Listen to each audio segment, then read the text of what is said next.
Hello everyone students. आज जो मेरा आरएफटी का थर्ड टेस्ट है, estimation of creatinine in serum, यानी कि सीरम के अंदर हम जो क्रेटिनिन है उसको कैसे टेस्ट करते हैं, उसका क्लिनिकल सिग्निफिकेंस क्या होता है और इसके अलावा उसका प्रिंसिपल प्रोसीजर, इन सब के बारे में हम इस लेक्चर में बात करेंगे। ये हमारा जो क्रेटिनिन टेस्ट है, इसमें प्रिंसिपल के बारे में, सैंपल कैसे कलेक्शन करते हैं, क्या क्या रिएजेंट यूज करते हैं, उसका प्रोसीजर क्या है और किस वेवलेंथ पे हम ये जो टेस्ट करते हैं। इसके बाद इसका रीडिंग लेते हैं कैलोरीमीटर पे या स्पेक्ट्रोफोटोमीटर पे या ऑटोमेटिक कैलकुलेशंस, नॉर्मल वैल्यू और इंटरप्रिटेशन, क्या क्या इसके अंदर जो रेंज होती हैं वो कहाँ तक होती हैं, इन सब के बारे में हम आगे स्लाइड में बात करेंगे। ये हमारा मेथड्स हैं, कौन सा मेथड हम यूज़ करते हैं। नंबर 1 जो मेथड है वो जेफ मेथड, जो मैनुअल मेथड है, जो सबसे पहले हम करते थे इसको। इसका डिसएडवांटेज, ये नॉन क्रेटिनिन जो क्रोमोजन होता है उसमें उसके साथ रिएक्शन कर जाता है, इंटरफियर करता है, जैसे protein, glucose, ketone, pyruvate, bilirubin, उनके साथ भी रिएक्शन कर सकता है। और इसके अलावा जो आजकल हम मेथड यूज़ कर रहे हैं वो काइनेटिक एनालाइज मोड है हमारा, ऑटोमेटिक मेथड होता है। उसमें जो इंटरफेयरिंग सब्सटेंस होते हैं वो उसमें रिएक्शन नहीं कर सकते और जो एग्जैक्ट क्रेटिनिन होता है वही उसके साथ रिएक्शन करेगा और उसके बाद उसको हम कैलोरीमीटर पे जो है वहाँ पे उसको रिपोर्टिंग करते हैं। ये पहला मेथड था क्रेटिनिन जेफ रिएक्शन। इसका प्रिंसिपल है PFF, प्रोटीन फ्री फिल्ट्रेट, यानी कि सबसे पहले हम सीरम में से प्रोटीन को बाहर निकालते हैं, उसको प्रेसिपिटेट करते हैं by adding of the picric acid, saturated fatty acid के साथ में उसको हम मिला के निकालते हैं। एल्कलाइन मीडियम में NaOH और क्रेटिनिन प्रेसिपिटेट के साथ रिएक्शन करके वहाँ पे रेड कॉम्प्लेक्स बनता है और 510 पे हम उसको रीडिंग को वहाँ पे नोट करते हैं। ये सैंपल है हमारा, इसमें सीरम सैंपल या प्लाज्मा सैंपल हम यूज़ करते हैं और PFF बनाते हैं, प्रोटीन फ्री फिल्ट्रेट, ताकि जो नॉन क्रेटिनिन सब्सटेंस हैं उनको हटा सकें और वो रिएक्शन ना कर सकें, हमारा जो हमारा पिक्रेट के साथ में रिएक्शन ना कर सकें। पिक्रिक एसिड को हम सीरम में मिलाते हैं और प्रेसिपिटेट हो जाता है, उसको फिल्टर करते हैं हम या सेंट्रीफ्यूज करते हैं और सुपरनेंट पार्ट को यूज करते हैं और सॉलिड पार्ट को जो नीचे का उसको हम डिस्कार्ड कर देते हैं। ये हमारा क्रेटिनिन सैंपल है, सीरम और प्लाज्मा यूज कर सकते हैं। उसके बाद सीरम में हम पिक्रिक एसिड को मिलाते हैं और वहाँ से जितने भी वहाँ पे जो इंटरफेयरिंग सब्सटेंस है उनको बाहर निकाल देते हैं ताकि रिएक्शन प्रॉपर हो हमारी। ये हमारे रिएजेंट्स हैं, सैचुरेटेड पिक्रिक एसिड, क्रेटिनिन हमारा standard 1 mg/% NaOH sodium hydroxide 5%, sodium tungstate solution 10% और H2SO4 सल्फ्यूरिक एसिड। ये जो केमिकल्स हैं हम इस जो हमारा क्रेटिनिन टेस्ट है इसमें हम ये यूज़ करेंगे। इसके बाद हमारा जो आएगा प्रोसीजर आएगा, कैसे हम लेबोरेटरी में इसको प्रोसेस करते हैं उसके बारे में डिस्कस करेंगे। पहले हम बनाएंगे PFF, प्रोटीन फ्री फिल्ट्रेट। इसमें हम क्या करते हैं, टेस्ट ट्यूब लेते हैं, उसमें 1 ml लेंगे distil water, 1 ml serum, 1 ml sodium tungstate, 1 ml H2SO4 और मिक्स करेंगे। उसके बाद उसको हम सेंट्रीफ्यूज करेंगे 5 मिनट के लिए और जो सुपरनेंट पार्ट है उसको हम बोलेंगे PFF, प्रोटीन फ्री फिल्ट्रेट। उसको हम टेस्ट जो हम करेंगे उसमें वहाँ पे हम यूज करेंगे जो हमारा PFF यहाँ पे प्रिपरेशन होगा। ये हमारा प्रोसीजर है, इसमें हम BST लेते हैं, ब्लैंक स्टैंडर्ड टेस्ट। सबसे पहले जो हमारा हम क्या करेंगे, PFF लेंगे प्रोटीन फ्री फिल्ट्रेट टेस्ट में 2 ml और डिस्टिल वाटर 4 ml ब्लैंक में और 3 ml स्टैंडर्ड में।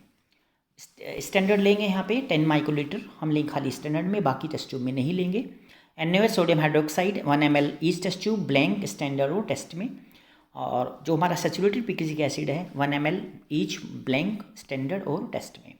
इसके बाद मिक्स करेंगे, उसको इंक्यूबेट करेंगे रूम टेम्परेचर पे 10 मिनट के लिए और उसके बाद उसको हम जो उसकी रीडिंग लेंगे ऑप्टिकल डेंसिटी नोट करेंगे स्टैंडर्ड के अगेंस्ट 510 नैनोमीटर पे और उसके बाद हम उसको कैलकुलेशन करेंगे। ये हमारा क्रेटिनिन वेवलेंथ है 510 नैनोमीटर। कैलोरीमीटर या स्पेक्ट्रोफोटोमीटर में इसको हम यहाँ पे टेस्ट करेंगे, इस वाली लेवलेंथ को यहाँ पे यूज़ करेंगे। ये रीडिंग हम रीडिंग लेंगे, सबसे पहले ऑप्टिकल डेंसिटी की रीडिंग लेंगे, सबसे पहले हम उसमें ब्लैंक से 0 सेट करेंगे, उसके बाद फिर हम उसका स्टैंडर्ड का रीडिंग लेंगे और उसके बाद उसका जो टेस्ट होगा उसकी रीडिंग वहाँ पर हम नोट करेंगे। उसके बाद क्रेटिनिन की कैलकुलेशन करेंगे according to the Beer Lambert's law कि जो हमारा क्रेटिनिन है equal to OD of test divide by OD of standard into concentration of the creatinine, जो भी इसका कंसंट्रेशन है।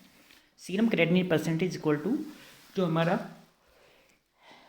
अमाउंट आएगा उसको हम स्टैंडर्ड और वॉल्यूम जो सैंपल आएगा इनटू 100, क्योंकि हमने उसको डाइल्यूट किया है सैंपल को। ये हमारा काइनेटिक एनालिसिस होता है, ऑटोमेटिक एनालिसिस होता है। काइनेटिक मेथड जो है ये यहाँ पे हम एक जो एंजाइमेटिक रिएक्शन टेक्निक्स होती हैं इसमें ऑटोमेटिक मेथड होता है, और यहाँ पे जो हमारी मशीन होती है ऑटो एनालाइज़र उसके ऊपर हम यहाँ पे ये देखते हैं। इसका जो रीडिंग है फास्टर होता है, मोर स्पेसिफिक होता है, और हर जगह इसको यूज किया जाता है। इसको हम इम्प्लांट करते हैं अलग जो ऑटोमेटिक इंस्ट्रूमेंट्स होते हैं, जैसे जैव काइनेटिक एस्से मेथड, एंजाइमेटिक काइनेटिक एस्से मेथड, यानी कि ये एंजाइम जो है वहाँ पे हम यहाँ पे यूज़ करेंगे। ऑटोमेटिक मेथड में जो है, इस मेथड में जो जैव रिएक्शन प्रिंसिपल है वो यहाँ पे यूज होता है, लेकिन यहाँ पे कुछ जो एक्सपेरिमेंटल कंडीशंस है वो अलग होती हैं, और यहाँ पे हम जो स्पेक्ट्रोफोटोमीटर है उसको हम यूज़ करते हैं, या ऑटो एनालाइज़र जो ऑटोमेटिक काम करते हैं। और इसके अलावा जो थर्मोक्यूवेट होता है वो हम यूज़ करेंगे, और जैव रिएक्शन जो कैरीड आउट होती हैं वो यहाँ पे 30 सेंटीग्रेड पे वो वहाँ पे रिएक्शंस जो है वो आती है जो नीचे दी गई है। और उसके बाद में जो फर्स्ट रीडिंग लेती हैं वो 20 सेकेंड के लेते हैं, और इसके बाद इंटरफियरिंग जो नॉन क्रिएटिव सब्सटेंस है क्रोमोजिन वो एल्कलाइन पिगलेट रिएक्शन करके 20 सेकेंड के बाद उसकी रिएक्शन लेते हैं, और क्रेटिनिन और एल्कलाइन जो पिगलेट होते हैं वो दोनों रिएक्शन करते हैं स्लो धीरे धीरे, तो अप टू 80 सेकेंड तक हम इसका रिपोर्ट लेते हैं, यानी कि ईच 20 सेकेंड्स के बाद इसका रिपोर्ट लेंगे, और सेम जो प्रोसीजर्स है उसके बाद हम उसको कैलकुलेशन को वहाँ पे यूज करेंगे। और ऑटोमेटिक मेथड जो हमारा काउंट होगा उसमें रिजल्ट देखें कैलकुलेट करेंगे वहाँ पे हम, जो हमारा मिलीग्राम परसेंट में होगा, और वही same OD of test divide by OD of standard into concentration of the solution वो यहाँ पे हम यूज़ करेंगे। ये हमारा इसके बाद estimation of creatinine in urine, यानी कि यूरिन के अंदर भी हम ये टेस्ट कर सकते हैं। इसके लिए हमारा सबसे पहले 24 आवर्स का हम यूरिन लेते हैं, उसको 1:100 डाइल्यूशन करते हैं डिस्टिल वाटर के साथ में, और सेम जैसे हमने टेस्ट किया था हमारा लैम्बर्ट्स और बियर लॉ जो यहाँ पे वो लगाते हैं, और इसके बाद जो जैप मेथड है वो सेम वहाँ पे हम सिर्फ जो हमारा सीरम है उसकी जगह हम यूरिन सैंपल को यहाँ पे यूज़ करते हैं। और इसमें जो डाइल्यूटेड सैंपल है यूरिन 3 ml लेंगे, डिस्टिल वाटर 3 ml, स्टैंडर्ड जो है पॉइंट जो हमारा 0.1% है वो इसमें लेंगे यहाँ पे 3 ml, और NaOH जो है 5% ईच में 1 ml, पिक्रिक एसिड जो है सैचुरेटेड 1 ml, और इसके बाद मिक्स करेंगे 50 मिनट के लिए वेट करेंगे रूम टेम्परेचर से। उसके बाद हम इसका 520 नैनोमीटर पर इसका रिएक्शन करेंगे, उसके बाद हम कैलकुलेशन करेंगे, जो हमारा रिपोर्ट आएगा उसको फिर हम आगे रिपोर्टिंग कर देंगे।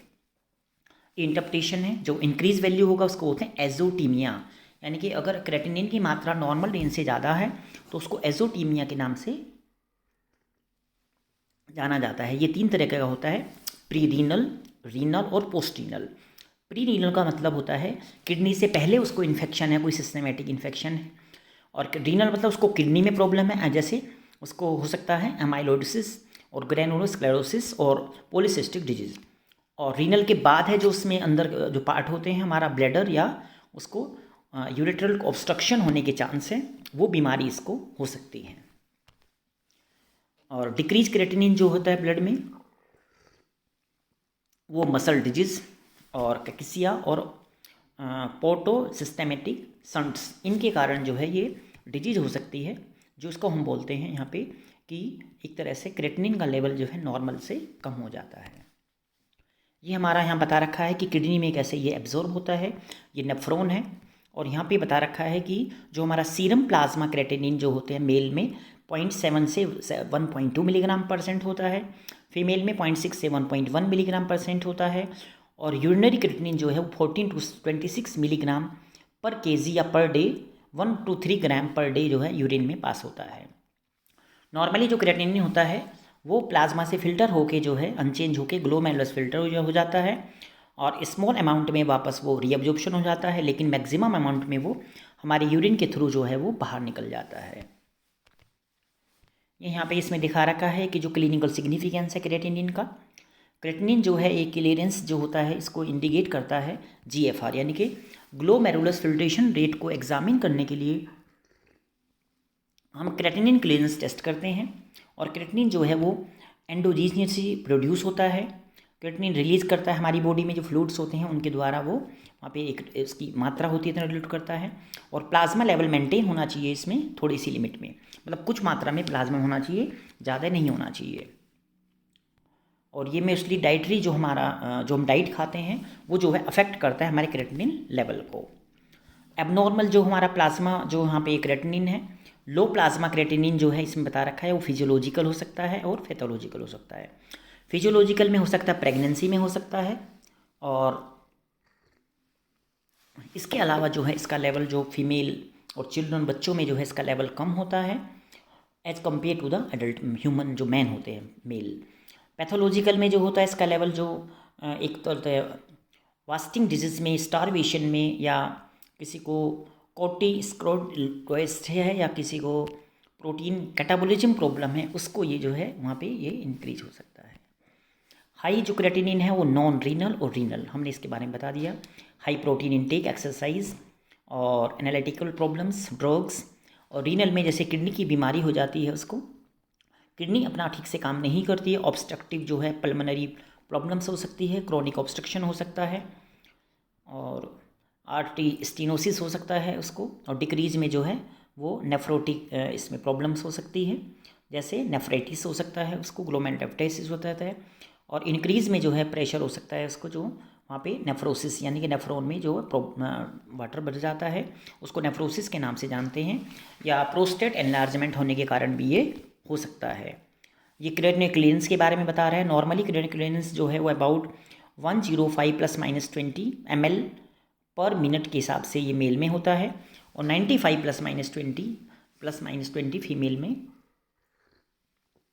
होता है। बच्चों में जो है GFR जो है वो एक तरह से सरफेस एरिया पे डिपेंड करता है, और प्लाज्मा क्रेटिनिन जो है ये प्रिसाइज होना चाहिए, और यूरिनरी क्रेटिनिन के साथ में जब इसको मैच करते हैं तो उसको बोलते हैं क्रेटिनिन क्लियरेंस टेस्ट। इसके लिए हमें 24 आवर्स यूरिन कलेक्शन करना पड़ता है। थैंक यू बच्चों, आज का मेरा लेक्चर था क्रेटिनिन के बारे में, कि क्रेटिनिन हमारे ब्लड में कैसे करते हैं, उसका प्रिंसिपल क्या होता है, उसका प्रोसीजर क्या होता है, और उसके अलावा जो इसके अंदर क्लिनिकल सिग्निफिकेंस है उसके बारे में मैंने आपको बताया है। थैंक यू बच्चों।